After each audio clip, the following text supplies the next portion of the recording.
Shanta's face lit up when she saw David and his siblings. She remembered her father's words about them. Despite the serious expressions on their faces, Chanty could sense sympathy in their eyes as they approached. The three boys stopped and took a deep breath, standing silently and looking at each other. A deafening silence fell between them, none wanting to speak first. They just exchanged glances, silently understanding each other. "Do you know how happy I am to see you all alive?" Chanty finally broke the silence. "But my father, I haven't seen him, not even his body," Chanty almost whispered, her voice barely coming out. Tears welled up in Shanta's eyes as she watched the mansion in the distance, gradually extinguishing the fire. "Don't cry more, Chanty," Marco replied sympathetically. "You've lost your voice because of your grief," Marco added, his sympathy evident in his voice. The four boys looked at Chanty with compassion. Chanty didn't know what she looked like at that moment, but she knew she must look dirty, like the three boys in front of her. She noticed their injured faces and torn clothes. Even Marco's pants were torn. David couldn't recognize his once neat clothes, now all torn and some parts burnt. Chanty scrutinized the faces and condition of the three boys. Only Jake stood straight. David knew what Chanty was thinking. "You can ask us about everything later, okay?" David assured her. "I know you have many questions. I'll answer them all when we get home," David added. "For now, Chanty, we need to rest, even though I know you're exhausted," David said. Justin and Marco nodded in agreement. Chanty looked at the mansion. "That's my house, David," Chanty whispered, tears streaming down her face again. "My father was there," she continued, breaking down completely. She couldn't control her emotions, even though she tried. "Yaya is there too," Chanty said amidst her tears. David didn't hesitate to approach Chanty, embracing her. The three boys watched silently, understanding the situation and Chanty's emotions. Chanty tightly hugged David back, needing someone to cry on in that moment. David let Chanty cry on his chest, knowing she needed it. This wasn't the first time he witnessed a grieving and crying woman due to the loss of a loved one. After a few minutes, David felt Chanty calming down and finally falling silent. Chanty lifted her face from David's chest and noticed his shirt dampened with her tears. "David, I'm sorry," Chanty said with sincerity, looking into his eyes. "It's okay, Chanty, I hope it helped," David replied respectfully. As David looked back at his companions, he saw Jake staring deeply at him, a strange gaze. He knew what Jake was thinking. He returned Jake's gaze, silently saying, "You're wrong, Jake. Why such thoughts?" Chanty composed herself and wiped her tears with her hands. She noticed the four boys in front of her, silent and exchanging glances, especially Jake and Justin, as if they were communicating through their eyes. Was her observation correct? "David, look, there's no more fire. They've put out the fire," Chanty exclaimed hopefully. She looked at the mansion as she uttered those words. The four boys turned their attention to the mansion. Chanty faced the four men, her attention focused on Jake. "David, this is Jake," Chanty said. "I only met him at the river. He brought me here now," Chanty added. While staring intently into Jake's eyes, Jake looked serious as he gazed back at Chanty. Chanty didn't want to add more to her words. She wondered how she would explain to the three men that they flew there. She chuckled at the thought. "I know, Chanty. We know him. He's one of us. We've been friends for a long time, and we're the ones who brought him here. He also followed you to the river," David said seriously. "When we saw you heading to the river, he followed you there." Chanty was slightly surprised to hear this. She thought it was just a coincidence that they met at the river and now they were all together. "Let's not linger here. It's getting late and we need to rest and take care of ourselves, especially you, Chanty," David said. "You can stay at my house temporarily," David suggested. The three men listened to David's words. "David, I can't leave everything here. I need to see my father's body and Yaya, Chanty explained. We have a house in the vineyard. I'll stay there for now.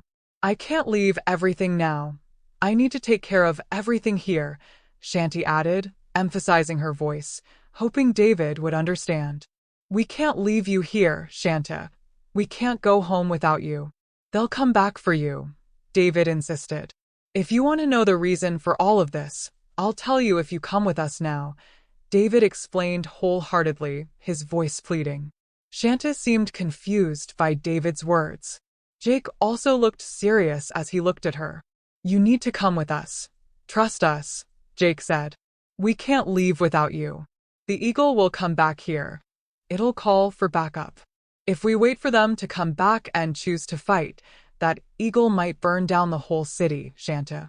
They're not normal eagles, like me. I'm a human, but not just a normal human because of my abilities, Jake said firmly, facing her seriously. At that moment, Shanta didn't know what she was feeling, and she didn't know if what she was hearing was right. So much had happened in less than 24 hours of her life. Her head was starting to ache. She kept shifting her gaze among the 4 men in front of her. Are you saying that the mansion was deliberately burned, and that eagle did it? Shanta asked in disbelief. Shanta faced David. Are you saying, David, that you know Jake, you know what he is? What abilities does he have? He's not a human, Shanta said softly, deliberately lowering her voice, but firm. Even though she was hoarse, she tried to convey what she wanted to say at that moment while staring at Jake. She also looked at Marco and Justin, hoping any of the 3 could answer her question. I'll answer all of that, but we need to leave now. I feel their presence. David suddenly became alert, and the 4 men's actions became serious as they scanned their surroundings and the sky, as if searching for something.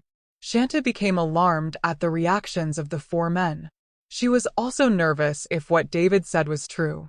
Jake, to my house, David said to Jake, his face serious, his voice urgent.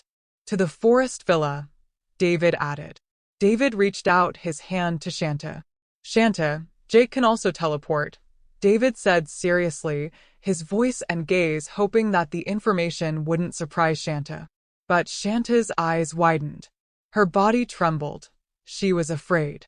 She felt her knees weakening. David still didn't let go of his hand, wanting to reach Shanta's hand. Hold on, Shanta, we need to leave before they catch us. They're close, Marco added. She's crying now. Looking back at the mansion, she was still thinking about her father. Papa, what should I do? Shanta's mind was asking. She still remembered her father's advice to trust David because he also trusted him. The 4 men held hands, leaving Shanta the only one not holding their hand. I feel them now, David, Marco said urgently. Shanta, Justin called. Shanta was surprised by what happened next. Jake hugged her waist tightly. Before Shanta could speak, she saw the surroundings light up, and she felt dizzy, nauseous. Her stomach churned. She felt herself getting weaker. She felt Jake let go of her waist, but she fell to her knees because her legs felt weak and she couldn't stand up. She vomited, accompanied by intense coughing. She vomited while holding her stomach. She felt terrible. She couldn't breathe. She immediately took off the jacket Jake gave her. She crawled because she couldn't stand up. She did nothing but vomit, her vision spinning. She also heard Justin, Marco, and David vomiting. But they were laughing. Justin's laughter was crazy while vomiting. Jake, why are you still like this? Is this how it always is when you teleport with others? You're the only one not affected, Justin shouted amidst the vomiting, still managing to laugh. I don't have the power to control other people's stomachs. Jake jokingly replied to Justin's question. I wish I had the power to control such things. It would be better for everyone. He added. She heard Justin chuckle.